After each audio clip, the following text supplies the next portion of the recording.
Letters to the Other. Chapter 1. The discovery. Clara had been with Alex for more than 3 years.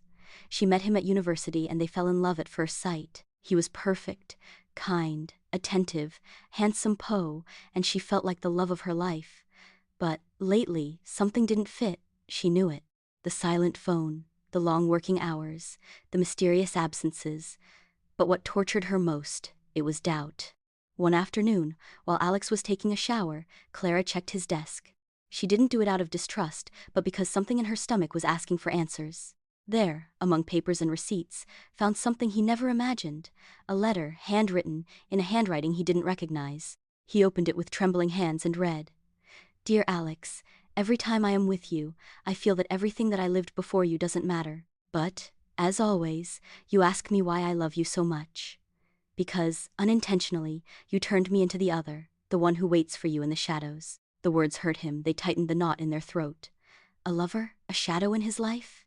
Clara felt a wave of cold run through her body. The text was dated just a few days ago. Chapter 2. The Confrontation. That's not. Hey, Clara couldn't sleep.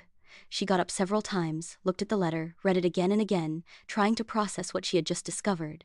What should she do? Confront him? Let everything continue as what until now? But how could he? The following day, while they were having breakfast together, Clara could not contain herself. "Alex, who is she?" she asked, unable to hide the tremor in her voice. He stopped, his gaze shifting from surprise to guilt. "What are you talking about?" "The letter. Who is the other woman?" Alex swallowed, his eyes showing a mixture of regret and fear. "Clara, I swear, not. It means nothing, just a distraction, something that happened without thinking. I didn't like it, but..." Her voice cracked. "I don't know why I did this to you. I was wrong. So, what we had means nothing?" said Clara, with a broken heart. Alex's gaze shifted, and that was what hurt her most. There wasn't even an attempt at a genuine apology, only a silence that said it all. Chapter 3. The Decision. C. Lara decided to leave. She couldn't stay in the same house, with the same air that felt dense, full of secrets and lies. She took her things and left. She stayed at her sister's apartment, who lived at the outskirts of the city. Weeks passed. Clara tried to move on, but the pain consumed her. The worst part was that she still loved Alex, and that love did not disappear no matter how hard she tried to ignore it. Rarlo. But something in her began to change. She decided to write. Chapter 4. The letters Clara began to write to the other. She didn't know who it was, but she felt the need to unburden herself.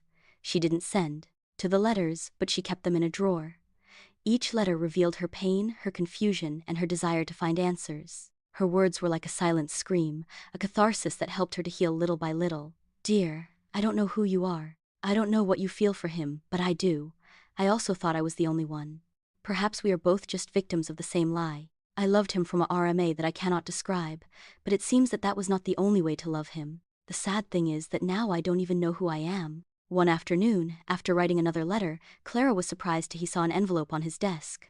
The name Clara was written in a handwriting he immediately recognized, the same handwriting he saw in Alex's letter.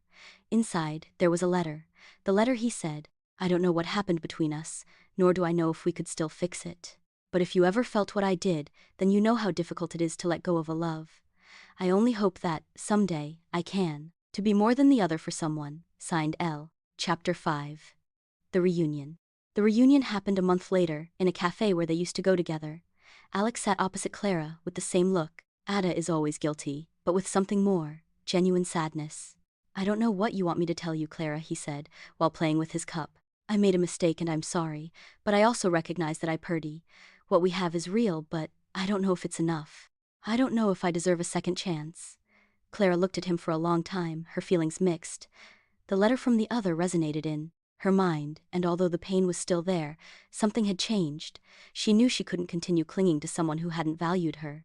"I also made a mistake," Clara replied. "But the biggest mistake, I thought I needed your love to be happy. Whatever happens to us, it no longer depends on you, Alex." And with that, he got up, leaving the coffee cup on the table and an Alex with a broken heart. Roto, finally understanding that he had lost what he wanted most. Epilogue. A new beginning. Clara finally found her peace, not with Alex, but with herself. The letters, although unsent, her uteron to heal. The process was long, but when he left behind fear and doubt, he realized that true love does not always have to be perfect, but it does have to be genuine.